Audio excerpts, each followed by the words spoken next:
할렐루야. 앉으시면서 인사하겠습니다. 정말로 반갑습니다. 주 안에서 환영하고 축복합니다. 잘 나오셨습니다. 자, 오늘 설교의 제목은 어떻게 되어 있죠? 보시는 하나님이다, 이렇게 정했습니다. 우리 하나님께서 우리의 삶을 보신다고 하는 거예요. 하나님께서 우리의 삶을 보시면서 우리의 삶 가운데 개입하신다, 구체적으로 개입하시는 이야기를 오늘 여러분 성경의 여러 이야기를 통해서 같이 나누어 보려고 합니다. 한나 이야기가 본문이지만 오늘 여러 인물들을 통해서 우리의 삶을 지켜보시는 하나님, 그리고 그 삶 속에 어떻게 역사하시는지 오늘 말씀을 통해서 좀 같이 나누는 가운데, 이 사순절 세 번째 주간에 우리를 위해서 십자가에 고난당하시고 우리에게 영원한 생명을 주시고 또 자유케 하심으로 말미암아 우리를 통하여서 보기 원하시는 하나님의 뜻이 무엇인가 또한 깨닫는 시간으로 함께 나누길 원합니다. 저 지방의 한 교회에서 가족 대항 찬송 경연대회가 진행되던 이야기입니다. 그때 그 교회 안에서 여러 가정에서 참가를 했고 정말 은혜롭고 아름다운 찬양을 다 가정마다 불렀습니다. 근데 그 교회에 김 집사님 가정이 있는데, 이 김 집사님 가정이 순서가 되어서 찬양을 이제 부를 때 그 집에 가장되는 집사님께서 그만 가사를 다 잊어버려 가지고 이제 머뭇머뭇대다가 얼굴이 홍당무가 되고 하는 그런 와중에 이제 회중이 깔깔대고 웃었습니다. 문제는 이제 이 집사님이 굉장히 소심한 사람이어서 그 회중들이 막 그렇게 웃어대니까 찬송을 억지로 마치고 들어가서 자리에 앉았는데 고개도 들지 못하는 거예요. 자, 그 안타까운 모습을 이제 목사님이 봤는데 그 다음 순서가 또 목사님 가정 순서가 되었어요. 근데 우연의 일치인지 목사님도 그 찬양을 같이 부르다가 그만 가사를 잊어버려가지고 머뭇머뭇대니까 이번엔 더 크게 회중들이 아주 크게 파한대서 하면서 웃고 그렇게 찬양 경연대회가 진행이 됐어요. 자, 그 찬양대회가 그렇게 마치고 나서 얼마 지나지 않아서 그 목사님이 하나님의 부름을 받게 되었습니다. 그래서 그 교회 지도자 장로님들이 목사님의 사무실을 정리하다가 목사님의 목회 일지를 우연히 보게 됐는데, 그 목회 일지 가운데 그날 찬양대회에 있었던 이야기를 거기에 적어놓은 글을 읽게 되면서 그 장로님들이 목사님의 인격에 대해서 목사님께 정말 감사한 마음을 갖게 되었다고 하는 이야기입니다. 그 글에 이렇게 쓰여져 있습니다. 가족 찬송 경연대회가 있었다. 김 집사가 찬송을 부르다 틀려서 교인들이 다 웃었는데 김 집사가 너무 무안해했다. 분위기가 이상해지는 것 같아 다음 차례로 우리 가족이 찬송을 부를 때 나도 일부러 틀려주었다. 다시 교인들은 파한대서하고 깔깔대며 웃었다. 그때 슬쩍 김 집사를 보니 목사님도 가사를 틀릴 수 있구나 하고 생각하고 안도하는 것 같았다. 오늘은 작은 일로 한 영혼에게 위로를 줄 수 있어서 참 기쁜 하루였다. 성도를 배려하는 그 목사님, 그 인격이 배어있는 글에 교회 지도자들이 큰 은혜를 받았다고 하는 그런 글을 읽어보면서 마음이 큰 감동이 되었습니다. 잠언서 17장 9절 말씀을 같이 보시면은 이와 관련해서 하나님께서 우리에게 이렇게 말씀하십니다. 허물을 덮어주는 자는 사랑을 구하는 자요, 그것을 거듭 말하는 자는 친한 것을 이간하는 자니라. 우리가 하나님께서 우리 성도들 가운데 어떻게 살기를 원하는지 잠언서 기자는 이렇게 우리에게 교훈하고 있어요. 하나님은 우리의 이런 모습을 보시는 겁니다.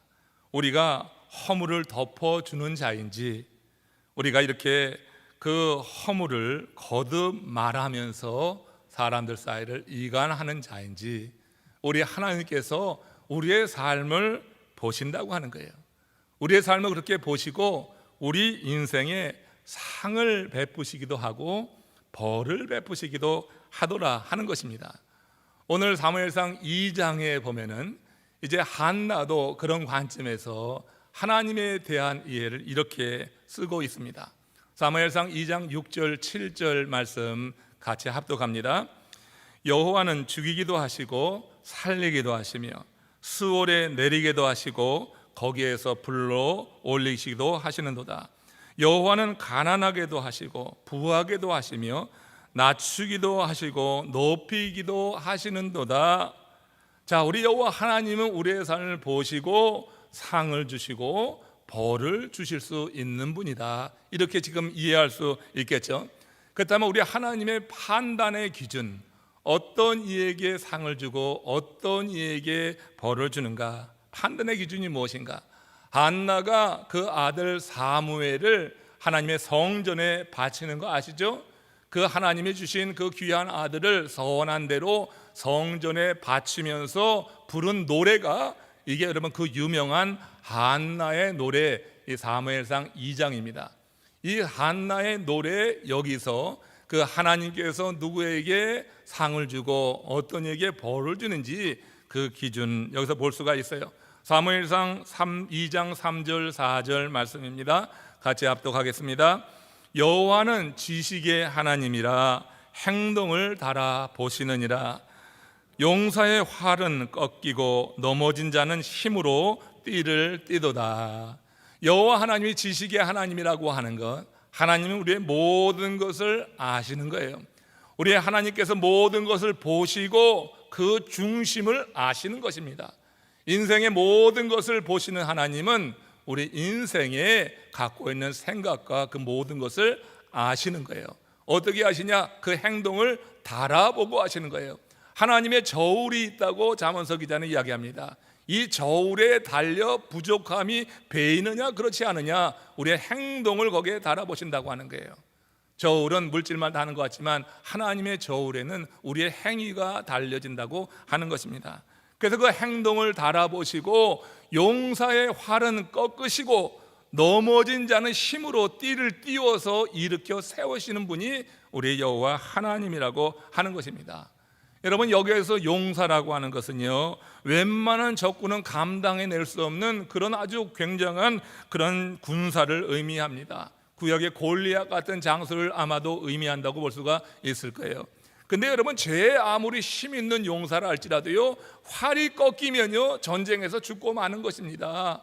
아무리 육신의 힘이 강해도 활을 이길 수는 없는 거예요. 그런데 지금 하나님께서 행동을 달아보시고 용사의 활은 꺾으시고 넘어져 있는 자에게는 힘을 더하여 주셔서 띠를 띄우고 일으켜 세우신다고 하는 거예요. 하나님께서 보시고 아셔서 그 행동을 따라보셔서 아시기 때문에 행하시는 일이라고 하는 것입니다. 여기 여러분, 용사는 누구를 의미합니까? 이 용사가 과연 누구를 의미한다고 생각하겠어요? 여러분, 한나의 대적이 누구입니까? 한나의 대적은 분인나입니다. 여러분, 한나의 남편이 엘가나라고 하는 사람인데, 한나가 아이를 낳지 못하니까 엘가나가 후처를 드렸잖아요. 그 작은 마누라를 두게 된 겁니다. 근데 이 작은 마누라가 들어오게 되면서 아들을 덜썩 낳은 거예요.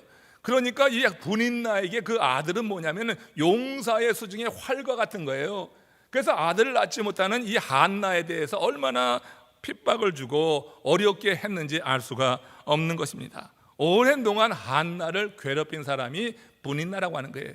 지금 하나님께서 이 한나에게 사무엘을 주시고 이제 서원한 대로 그 아들을 하나님께 드리면서 한나가 하나님을 찬양하게 될 때 하나님께서 이 일을 이루셨습니다. 하나님께서 저 용사 분인나의 칼을 꺾으시고 넘어져 있던 나를 힘을 띠를 띄워서 일으켜 세워주셔서 이렇게 내가 하나님 앞에 섰습니다 하고 노래를 부르게 하셨다고 하는 거죠. 하나님께서는 행동을 달아보시는 것입니다.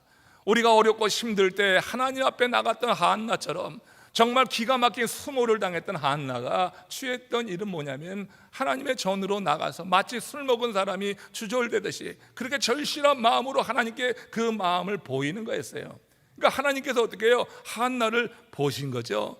하나님의 하나님을 보시고 그리고 그 행동을 달아보니까 하나님의 저울에 이제 달리게 되었을 때 합당하게 된 거예요. 그때 여러분, 이 한나를 괴롭히는 분인나의 활을 꺾으시고 이제 더 이상 분인나가 그 아들 가진 위세를 할 수가 없고 한나, 그 엘가나가 더 사랑하는 한나가 아들을 갖게 됐으니 이제 그 활이 꺾이게 된 것입니다. 위치가 바뀌게 된 거예요. 강자가 약자가 되고 약자가 강자가 되었다고 하는 것입니다. 한나는 그 모든 일을 하나님이 이루셨습니다. 이렇게 노래하는 거예요. 우리 인생에 뭔가 잘 될 때 우리는 그 모든 일이 하나님이 행하신 일로 고백해야 될 줄로 믿습니다. 교만한 자가요, 뭔가 좀 잘 되면요, 그렇게 그 다음에 자기가 한 일이냐 그렇게 교만을 떨고 하나님을 떠나고 말씀을 거저 거역하는 일들이 있어요. 그러나 한나는 지금 하나님께서 그 귀한 아들, 너무나 귀한 아들, 하나님께서 정말 쓰시는 그 사무엘을 얻고 이 아들을 약속한 대로 하나님께 드리면서 하나님이 이루신 일을 찬양하는 이 노래를 통해서 우리들에게 하나님이 우리를 보시고 그 저울에 달려서 통과할 때 하나님이 베푸시는 그 역사에 대해서 오늘 우리에게 들려주고 있다고 하는 거예요. 하나님은 교만한 강자를 꺾으실 때가 있어요. 그러나 연약한 믿음 있는 자를 다시 그 힘으로 띠띠우고 세워주시는 그런 하나님이라고 하는 것을 이렇게 한나의 이야기가 오늘 본문을 통해서 말하고요, 성경에는 이런 이야기들이 좀 더러 있는데 그 중에 이 한나의 이야기와 정말 가장 유사한 그런 이야기로 저는 에스더서에서 모르드게와 하만 이야기를 지금 꼽습니다. 여러분, 모르드게 하만 잘 아시죠? 모르드게는 그 에스더의 사촌 오라버니 되잖아요. 그런데 에스더와 모르드게가 바사 제국에 이제 거기서 종살이 돼 있었던 거 아니에요. 포로로 잡혀가서 바벨론 시대 때 잡혀갔지만 바벨론이 바사에 제압되면서 모든 바벨론에 있었던 유대 노예들이 전부 바사로 이제 귀속되게 됐죠. 그래서 바사 왕 아수에로 왕 때 그때 거기에 잡혀 있었던 이 에스더 그리고 모르드게 많은 유대인들이 있었는데 하나님의 특별한 섭리 가운데 이 에스더가 아수에로 왕의 왕후가 된 거예요. 놀라운 일이 벌어진 거죠. 그리고 이제 모르드게도 에스더가 왕후가 되니까 이제 지위가 높아질 즈음에 그때 그 이 바사에서 권력 서열 두 번째에 해당되는 하만이라고 하는 이가 있는데 이 하만이 모르드게를 감정적으로 이제 정말로 이제 박해하고 이 모르드게에 대해서 악감정을 갖게 된 거예요. 왜냐하면은 모르드게는 다른 사람들처럼 자신 그 하만에게 와서 절하지 않는 거예요. 근데 모르드게의 입장에서는 하만에게 절하는 것은 하나님께서 기뻐하실 일이 아니거든요. 하나님 외에 다른 것에 절할 수는 없는 거거든요. 그래서 절을 하지 않았는데 이 하만은 아무튼 자기에게 절하지 않는다고 해서 악감정이 생기면서 이 모르드게를 비롯해서 그 바사 제국에 있는 모든 유대인들을 다 멸살할 계획을 가지고 아수에로 왕을 설득하고 아수에로 왕의 제가까지 받아서 이제 그 일을 시행하려고 막 진행할 그때였습니다. 그때 여러분, 하나님께서 역사하시잖아요. 하나님께서 그 택한 백성을 구원하시죠. 그 역사하실 때 어떻게 하시냐면은 그 아수에로 왕이 이제 잠을 들려고 할 때 그때가 바로 이제 모르드게가 하만이 준비한 50규빗이나 되는 높은 장대에 이제 달려 죽게 될 바로 전날이었어요. 이제 위급한 그 전날 하나님께서 아수에로 왕의 잠을 들지 못하게 하시고 아수에로 왕이 잠들지 못하니까 신하들에게 부탁해서 역대기를 다 갖고 와라. 그래서 역대기를 읽게 한 거예요. 근데 역대기를 읽는 와중에 저 모르드게라고 하는 이 유대인이 그저 그 왕의 반역을 꾸미려고 했던 그 반역군들을 고발해서 왕이 생명을 보존한 일이 있다고 하는 것을 그 역대기를 통해서 알게 된 거예요. 그런데 이 모르드게에게 아무런 보상이 또 주어지지도 않았다고 하는 사실을 깨닫고 또 그 이야기 이후에 하만이 음모를 꾸며서 오히려 모르드게를 해치려고 한다고 하는 그런 일까지 아수아 왕이 알게 된 거예요. 그게 바로 이 하만이 모르드게를 처치하려고 한 바로 전날 밤에 있었던 일이라고 해요. 날이 새었습니다. 이제 이 하만이 의기가 당당해가지고 내게 절하지 않는 그 모르드게를 저 장대 높이 달라가지고 내 권세를 내가 온 세상에 알리고 이제 모든 사람에게 내 권력에 대해서 내가 친히 교육하겠다 하는 그런 마음을 가지고 그 왕에게 나올 때 그때 여러분 왕의 그 내시 가운데 상전이라고 하나요? 그 내시의 우두머리 하르보나가 이제 이 왕에게 이런 말을 합니다. 에스더 7장 9절에서 10절 말씀이에요. 같이 읽습니다. 하르보나가 왕에게 아뢰되 왕을 위하여 충성된 말로 고발한 모르드게를 달고자 하여 하만이 높이가 50규빗 되는 나무를 준비하였는데 이제 그 나무가 하만의 집에 섰나이다. 왕이 이르되 하만을 그 나무에 달라 하매 모르드게를 매달려고 한 나무에 하만을 다니 왕의 노가 그치니라. 할렐루야. 하나님께서 보시고 행하시는 일이라고 하는 거예요. 용사의 활을 한순간에 꺾어버리는 거예요.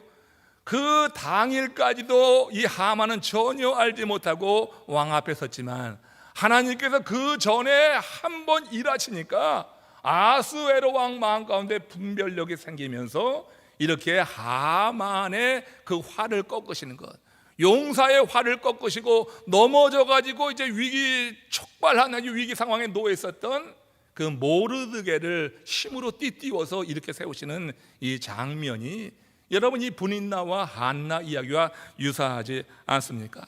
우리 하나님께서 보십니다. 하나님께서 보시고 우리의 삶 가운데 역사하실 때 하나님이 계획하시고 작정하시면 한순간에 우리의 삶이 이렇게 반전을 이룰 수 있다고 하는 것을 여기 알 수가 있는 거예요. 넘어졌던 모르드게, 정말로 어렵고 힘든 그때에도 에스더를 앞세워서 에스더가 금식하며 아스웨로 왕 앞에 가서 서고 하는 이와 같이 신실한 믿음의 삶을 선택했을 때 하늘의 하나님이 보시는 거예요. 보시고 어떡합니까? 그 행동을 달아보는 거예요. 하만의 행동을 달아보니까 완전히 저울에 미치고 이제 이 에스더와 모르드게의 행동을 달아보니 하나님 보시기에 합당한 그와 같은 믿음의 행위가 보일 때 하나님께서 일하신 결과 용사의 활은 꺾이고 넘어진 자는 하나님께서 힘을 주어서 그 띠띠우고 이렇게 세워주신다고 하는 거예요. 이렇게 한나도 그렇게 하나님께서 분인나라고 하는 용사의 활을 꺾고 자기를 이렇게 세우셨을 때 이 한나가 그 모든 일을 이루신 일이 여호와 하나님이다 생각해서 하나님을 찬양하는 이 내용을 보세요.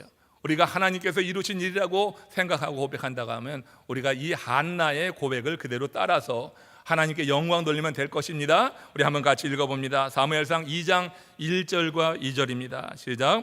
한나가 기도하여 이르되 내 마음이 여호와로 말미암아 즐거워하며 내 뿔이 여호와로 말미암아 높아졌으며 내 입이 내 원수를 향하여 크게 열렸으니 이는 내가 주의 구원으로 말미암아 기뻐함이니이다.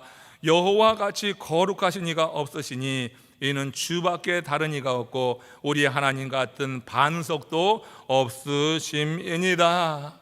지금 이 한나는 여호와 하나님이 이 모든 일을 이루셨다고 하면서 모든 영광을 다 하나님께 올리는 거예요. 주밖에 다른 이가 없습니다. 주 하나님 같은 반석도 없습니다 하면서 모든 영광을 주께 돌리고 있어요. 여러분, 하나님은 영이십니다. 할렐루야. 하나님 영이어서 이 얘기는 뭐냐면 어디나 계신다고 하는 거예요. 하나님의 눈은 어디서나 온 땅을 감찰하신다고 하는 의미예요. 하나님은 영이십니다. 높은 데나 낮은 데, 먼 곳이나 가까운 곳에 하나님의 눈이 감찰하셔요. 잘 때나 깰 때, 일할 때나 쉴 때 우리 곁으로 나타난 행위를 보실 뿐만 아니라 육신의 눈에 가리워져 있는 것도 하나님은 보시는 하나님인 줄로 믿습니다. 이렇게 우리를 감찰하시는 하나님이 여러분들의 삶 속에 거북하고 불편한 존재로 인식되지 않기를 주님의 이름으로 축원합니다. 나를 이렇게 감찰하시는 하나님 때문에 정말로 어렵고 힘든 상황에서 의인이 아닌 저 악인들이 형통하고 그렇게 잘 되는 상황 속에서도 믿음을 지켜야지 하는 그와 같은 마음의 고백으로 우리가 여호와 하나님이 나를 감찰하신다고 하는 것을 이해하면 좋겠어요. 그래서 견뎌내고 마침내 하나님께서 그 저울에 달아보시고 행동을 달아보시고 우리에게 하나님께서 베푸실 상을 기대하면서 우리가 믿음의 경주를 쭉 이어나가자고 하는 거예요. 코로나 팬데믹이 계속 진행되고 있습니다. 1년이 훌쩍 넘어서 언제 끝날지도 모르고 아직까지도 많은 분들이 백신을 맞고 있지만 여전히 이 코로나에 대한 염려와 불안과 두려움 가운데 살아가고 있어요.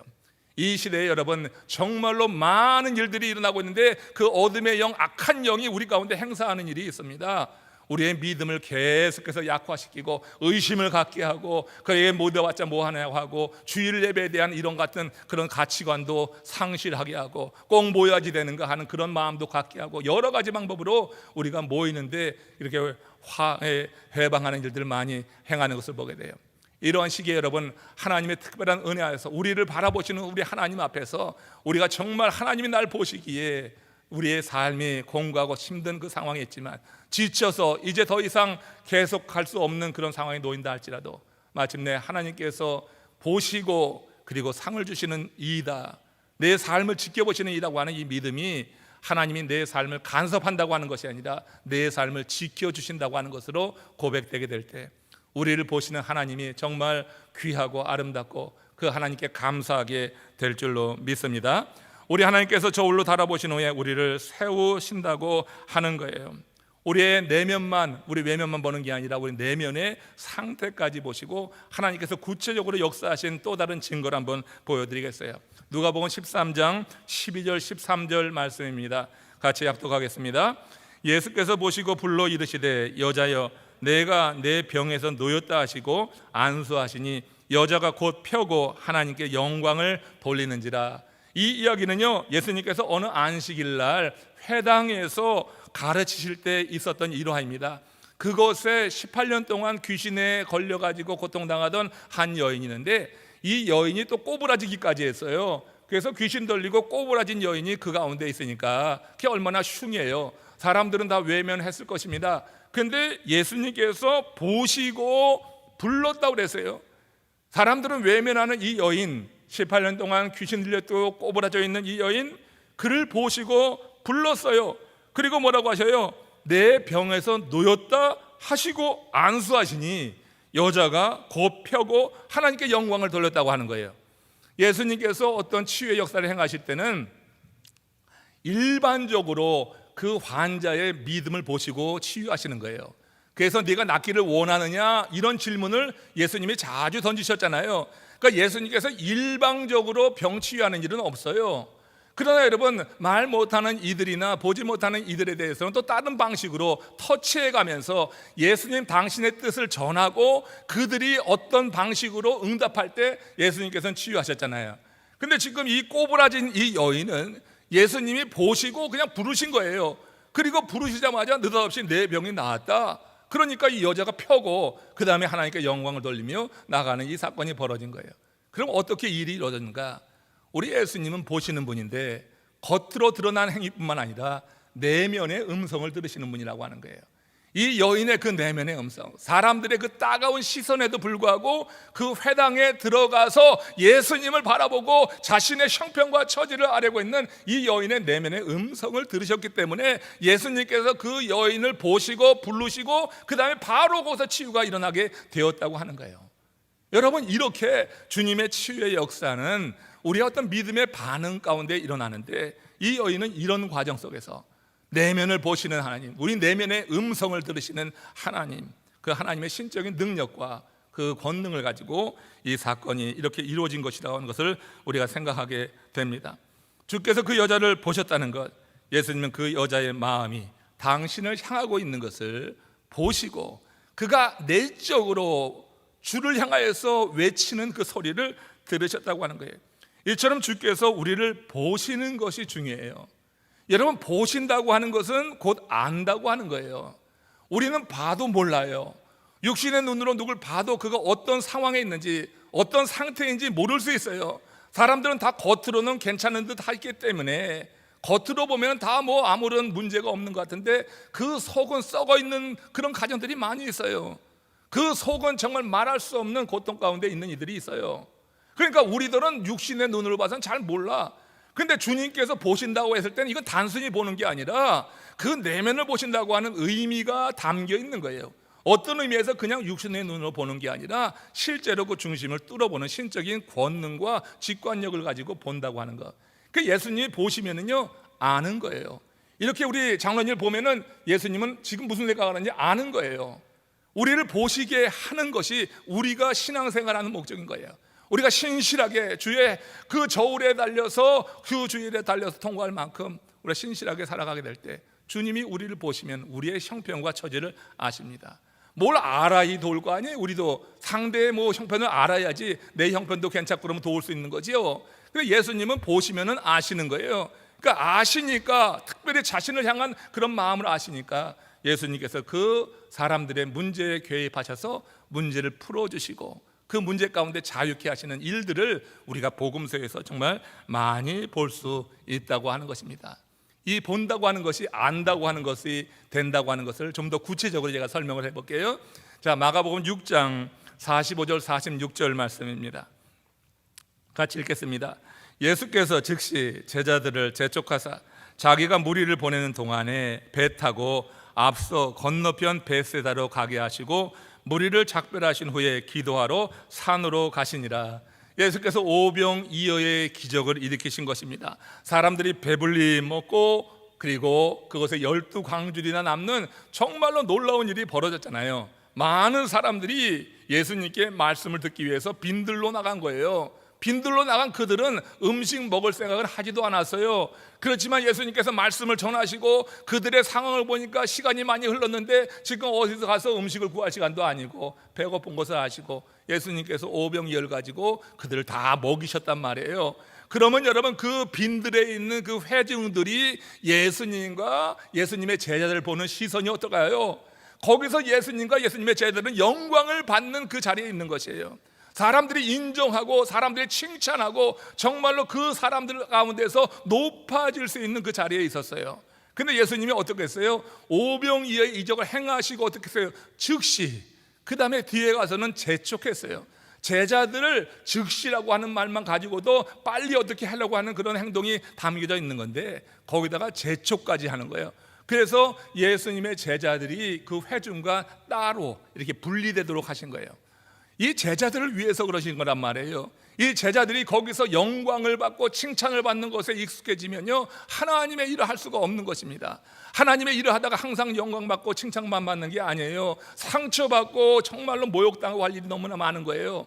거기서 그렇게 영광 받는 자리에만 머물러 있는 것에 대해서 예수님이 경계하신 것이란 말이에요. 그래서 그들을 끊어내가지고 재촉해서 빨리 저 벳세다로 보내는 거예요. 제자들의 입장에서는 왜 예수님이 저러나 이해할 수가 없었을 거예요. 예수님의 그 의도를 알 수 없으니까 예수님의 행하신 그 명령에 대해서 참으로 따르기가 쉽지 않았을 거지만 이 제자들은 예수님이 말씀하시니 그러니 빈들을 떠나가지고 벳세다를 향하여 나가게 되었다고 하는 것입니다. 잘한 거죠? 제자들이 잘한 거잖아요. 아멘 좀 합시다. 네, 아멘. 그래요, 여러분. 제자들이 정말 잘한 거예요. 정말로 영광받고 칭찬받는 그 자리를 떠나는 거 원치 않는 일이에요. 주님과 함께 머물고 싶었을 거예요. 제자들의 마음이 또 이런 생각도 들었어요. 예수님 당신만 혼자 영광 받으려고 하는구나, 그런 생각까지도 할 수 있었을 텐데 이 제자들은 예수님이 말씀하시니 벳세다를 향하여 나가는 거예요. 정말로 잘한 것입니다. 말씀에 순종한 것입니다. 그러면 그 다음에 좋은 일이 있어야 될 텐데 실제 성경에 보니까 너희 마가복음 6장 48절에 보면 그렇지 않아요. 여기 이런 일이 벌어진 겁니다. 같이 읽습니다.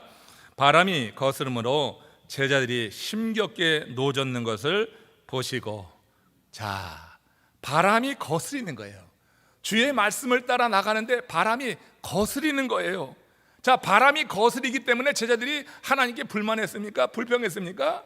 주님께서 왜 우리로 그 빈들에서 떼어서 벳세다로 가게 하시는가? 그러면 그렇게 말씀하시면은 그렇게 능력도 행하실 수 있는 분이 순풍을 돛단 듯 가게 하셔야지 왜 이렇게 역풍 바람을 거스리게 하시는가 하고 불만이 일어날 수 있잖아요. 주의 말씀을 따라 행하는데 일이 잘 되지 않고 막힐 때 정말 답답한 거 아니에요? 여러분, 이 목사가 뭔가 사역에 여러분들을 참여시키면서 이거 한번 해봅시다 했는데 여러분 하면서 어려움 겪고 하면은 목사님이 그 사정도 알지 못하고 나한테 막 그렇게 해가지고 말이야 지금 이런 꼴을 내가 당한다고 이 목사를 향하여서 여러분들이 한마디 하고 싶은 생각이 들지 않겠죠? 우리는 그렇지 않으리라고 생각이 들어요. 야, 아무튼 여러분 그런 거예요. 사람이 인지상정이 그런 겁니다. 내가 원치 않는 일을 나로 하여금 하게 하는데 근데 일이 막혀버려. 그런 마음의 감정이 일어나는 거예요. 지금 예수님이 이렇게 이 제자들을 즉시 재촉하여 떼어놓는데 벳세다로 가려고 하는데 몇 시간이 지나도록 가지 못하고 거스리는 바람 때문에 바다 한가운데 머물러 있는 이런 상황을 여러분 염두에 보십시오. 불평이 가득할 수 있었지만 그런데 여기 보듯이 그들이 어떻게 했어요? 힘겹게 노주를 저었다는 거예요. 이 얘기는 뭐예요? 바람이 거슬려 오지만 주님이 말씀하신 그곳으로 나가기 위해서 바람을 맞서서 힘겹게 노를 젓고 있다고 하는 거예요. 그러니까 바람이 부니까 뒤돌아서서 그냥 빈들로 올 수도 있잖아요. 핑계 댈 수 있잖아. 내가 가려고 했는데 바람이 너무나 거세가지고 뒤돌아왔습니다. 그러면서 그냥 빈들에서 영광을 누릴 수 있을 텐데 이 제자들은 그렇게 하지 않았어요. 말씀하신 대로 그곳으로 가기 위해서 바람을 뚫고 나가려고 하니까 바람이 거스리니까 힘겹게 노를 젓는 거예요. 근데 그 다음에 뭐라고 그랬어요? 노 젓는 것을 보셨다 하는 것입니다. 우리 하나님은 보시는 분이에요. 그 행동을 달아보시는 거예요. 이 제자들이 말씀에 따라서 벳세다로 나가는 것을 보시고 그 얘기는 뭐냐면 아셨다고 하는 거예요. 이들이 내 말에 따라서 그렇게 행하려고 하고 있구나 하는 것을 아신 거예요. 그렇잖아요. 그러니까 보셨다고 하는 것은 아셨다고 하는 거예요. 밤 사경이면 깜깜한 시간인데 해안의 밤 사경 가장 칠흑 같은 어둠이 들여져 있는 그때 예수님께서 그들이 배를 젓는데 힘겹게 젓는지 유람을 하고 있는지 어떻게 알아요? 사실 육신의 눈으로 본다고 하는 것은 불가능한 거예요. 해변에 계신 예수님이 제자들이 노 젓는 것을 보는데 그것이 정말 이들이 맞바람을 맞아가면서 힘겹게 젓는지 어떻게 하냐고요 도대체. 그건 육신의 눈으로 보는 게 아니란 말이에요. 그래서 여기서 봤다고 하는 것은 안다고 하는 거예요. 신적인 권능으로 객체의 상황에 대해서 지식을 갖게 된다고 하는 거예요. 이게 신적인 권능이죠. 그러니까 여기 본다고 하는 것, 이 에이돈이라고 하는 헬라어는 그냥 육신의 눈으로 보는 게 아니라 그의 상황을 아는 거예요. 여러분, 우리 하나님이 우리의 상황을 그렇게 아시는 줄로 믿으시기를 바랍니다. 사람은 우리 몰수가 그냥 육신의 눈으로만 보지 알지는 못해요. 그러나 여러분, 우리 하나님은 육신의 눈으로 보지 않아도 우리의 상황을 아시는 분이라고 하는 거예요.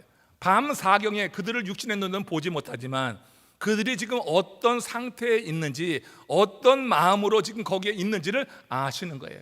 그들이 처해 있는 이런 상황, 거스리는 바람을 맞서고 있는 상황, 그 상황 속에서도 그들이 뚫고 나가려고 애를 쓰는 이 모습, 이걸 예수님이 보셨다고 하는 것은 눈으로 보는 게 아니라는 거예요.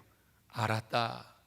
그래서 여러분, 성경을 읽으면서 예수님이 보셨다고 하는 그런 장면이 나올 때마다 밑줄을 그시면 그 다음에는 기적이 일어나는 것을 볼 수가 있어요. 그 다음에 주님께서 그들의 문제 가운데 개입하셔서, 왜냐하면 보시고 아셨기 때문에, 보셨다고 하는 것은 그들의 믿음이 이제 저울에 달려서 통과됐다고 하는 그런 의미를 함께 포함한다고 하면은 그 다음에 그들의 문제 가운데 개입하셔서 문제를 풀어내시는 것을 보게 됩니다. 여러분, 주님이 보실 때 그렇게 주의 눈에 여러분들이 믿음으로 살아가셨습니까? 얼마나 이기적이에요. 얼마나 자기중심적이에요. 조금 뭐 될 때는 그저 그냥 할렐루야 놀렐루야 하는데 실제적으로 조금 막힐 때는 불평하고 불만하고 되는 것도 없다고 믿어봐야 뭐 하느냐고 이런 불평들이 많이 쏟아지지 않아요? 여러분, 어떤 상황에서든지 주님의 말씀이 우리 가운데 들려올 때 그 말씀을 지키기 위해서 거스리는 바람에 맞설 수 있는 그와 같은 모습으로 선다고 하면은 우리 주님께서 지금 이 시대에도 우리를 바라보시고 우리의 삶 가운데 역사하실 줄로 믿습니다. 우리 하나님이 바로 그런 분이에요. 이렇게 객체의 상황에 대한 그런 직관적인 알을 가지고 구체적으로 역사하시고 그들 삶 가운데 하나님을 경험하게 하시는 분이다. 또 다른 예 하나만 마지막으로 드리겠어요. 마가복음 5장 32절 34절의 그 유명한 구절입니다. 여러분 같이 읽어봅니다. 시작. 예수께서 이 일 행한 여자를 보려고 둘러보시니 여자가 자기에게 이루어진 일을 알고 두려워하여 달려와서 그 앞에 엎드려 모든 사실을 여쭈니 예수께서 이르시되 딸아, 내 믿음이 너를 구원하였으니 평안히 가라. 내 병에서 놓여 건강할지어다. 이 일은 언제 일어난 거예요? 예수님이 회당장 야이로의 딸을 고치기 위해서, 살리기 위해서 가던 길 중간에 갑자기 한 여인이 그 예수님의 발걸음을 막은 거죠. 회중 가운데 들어서더니 뒤에 가서 예수님의 옷자락을 만진 사건. 그래서 예수님이 몸에서 기운이 나갔어요. 그 기운은 뭐냐면 치유의 능력이 나갔다고 하는 거예요. 그러니까 느끼니까 예수님께서 이 일 행한 여자를 보시고 이미 아신 거예요. 여자를 보시고 둘러보시니, 여자를 보려고 둘러보시니 여자가 자기에게 이루어진 일을 알고 두려워했다. 그래서 예수님 앞에 나와서 부복하는 거예요. 이 여자가 왜 이렇게 두려워하며 부복했을까요? 두려움에 사로잡혀 있는 이 여자, 자신이 그곳에서 예수님의 옷자락을 만진 것이 들켰구나 하는 그런 생각에 두려워서 부복하고 있는 것입니다.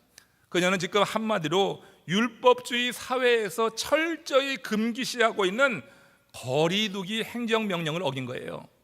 거리두기 행정명령.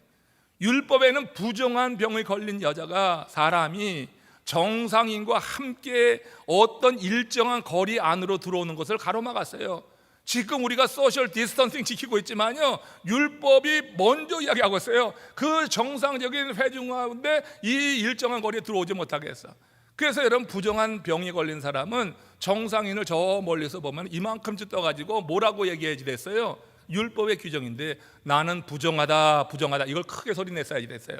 그래서 가까이 오지 못하게 상대가 알 수 있도록 고지해야지 되는 그런 책임이 있단 말이에요.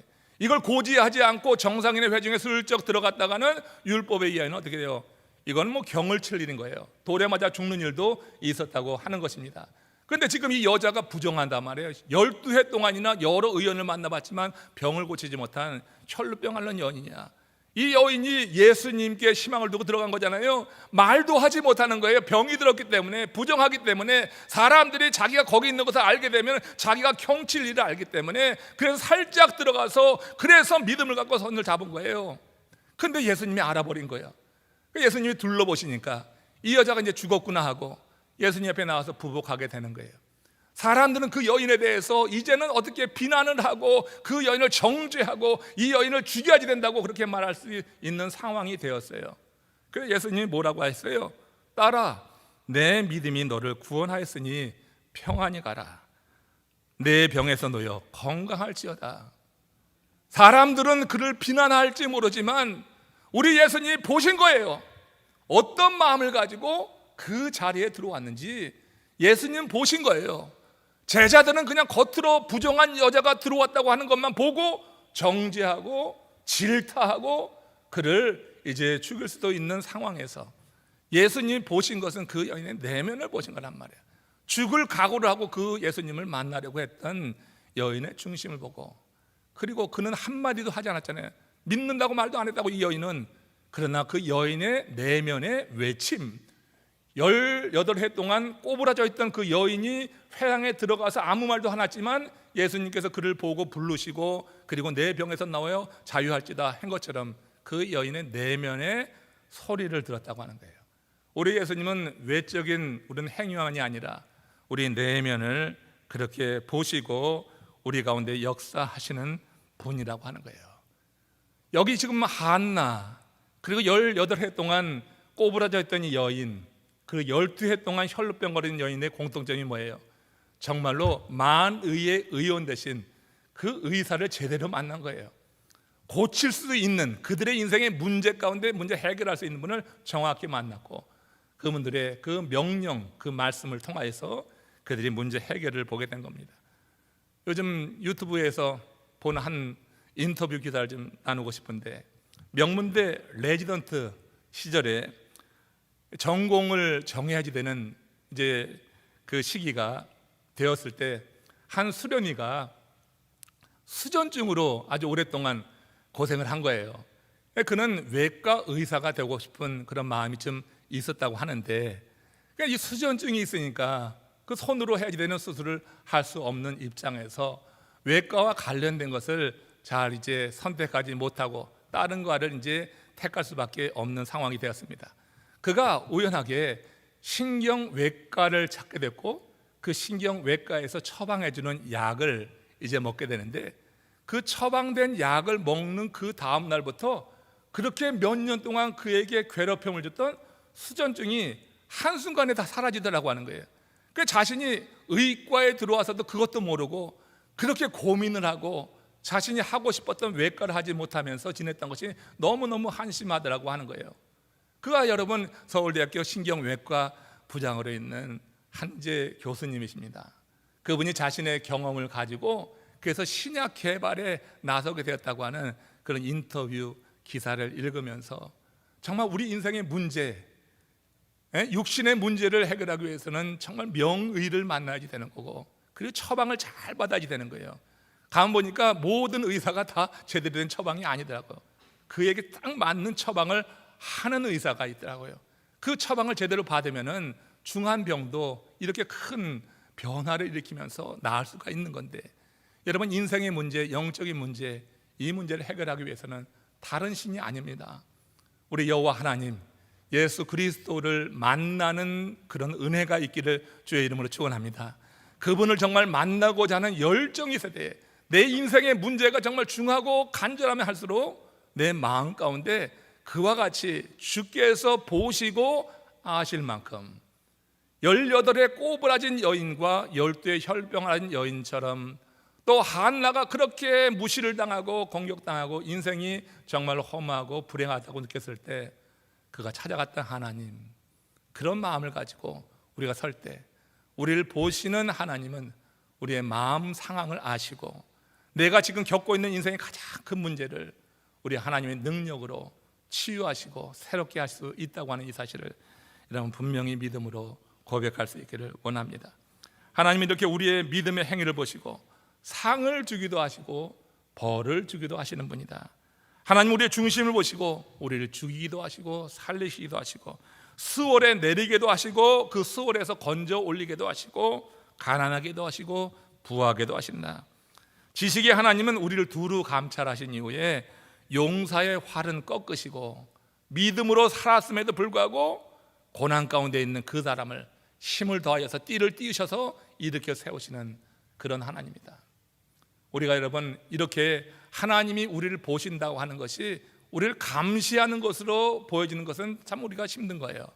그러나 우리가 믿음으로 살려고 하더라도 그래도 여러 가지 어려움이 계속 겹쳐오고 그럴 때 우리 하나님이 나를 보신다고 하는 이런 성경의 여러 증거들, 그리고 하나님이 보시면은 아시고 그 문제 가운데 개입하셔서 인생의 문제가 풀려진다고 하는 이 여러 가지 이야기를 통하여서 저와 여러분들도 계속되어지고 있는 이 코로나 팬데믹이가 또 여러분들 사업도 그렇고 개인적으로 육신적으로 힘든 분들도 계신데 여러 어려움 가운데도 불구하고 보시는 하나님, 오늘 나를 보신다, 이렇게 하나님 보시고 아시기까지 우리 중심이 온전히 주를 향할 수 있도록 주님의 은혜를 구하고 믿음 안에 여러분 승리하시기를 주님의 이름으로 축원합니다. 이 사순절 십자가의 고난 당하신 예수 그리스도, 우리를 위해서 대속의 죽음을 죽으시고 영생의 선물을 주시고 우리를 죄에서 자유케 하심으로 인해서 이 땅에서 믿음으로 살게 하시는 주님의 은혜를 더 깊게 누리시면서 우리 모두 다 믿음으로 승리하시고 이 사순절 연합 성회를 통해서 계속해서 말씀을 공급받는 가운데 그 말씀이 여러분들을 살리는 생명의 말씀으로 역사하기를 다시 한번 주님의 이름으로 축원합니다. 고개 숙여서 기도하시겠습니다. 합심으로 기도하실 때 주의 영이 우리의 마음을 사로잡아 주시고 우리를 보시는 주님 앞에 우리가 온전히 서야지 되겠구나, 보시는 하나님 앞에 우리의 사정을 아뢰어야지 되겠구나. 내 사정을 아랜다고 하는 것 뭐 거창한 것이 아니어도 좋습니다. 어떤 일이든지 하나님 앞에 사정을 아뢰시면 하나님께서 아시고 우리 문제 가운데 역사하실 수 있겠구나, 여러 증거를 여러분 생각하시면서 함께 기도하실 때 여러분의 기도를 주께서 도우시기를 원합니다. 다 같이 합심으로 기도하시겠습니다.